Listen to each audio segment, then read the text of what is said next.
calculado en aproximadamente, non chega casi 2,9 millóns de euros ao ano polas 260.000 peregrinos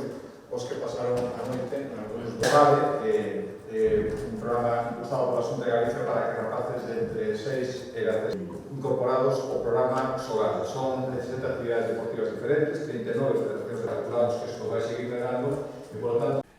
penúltimo acordo en materia de vivenda. Saben que seguimos co obxectivo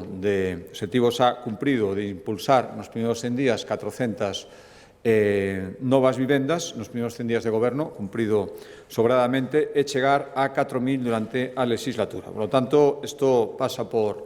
varios eixos e un deles é a rehabilitación de edificios para destinalos a vivendas en réximen de alugueiro, a maioría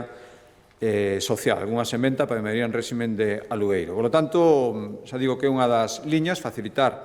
e apostar pola rehabilitación, especialmente en cascos históricos, onde hai moitas vivendas que teñen unha segunda vida en cascos históricos, que é a maneira tamén de darlles vida e evitar a súa degradación, e o acordo que tomamos hoxe por 3,2 millóns de euros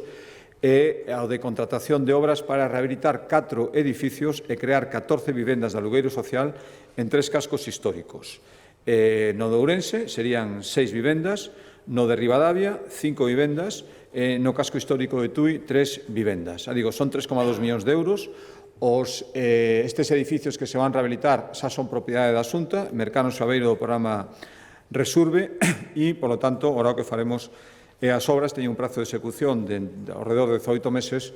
para, unha vez que estén rehabilitadas, dedicalas en réximen de alugueiro social aos que estén inscritos no Rexistro de Demandantes de Vivenda de Galicia.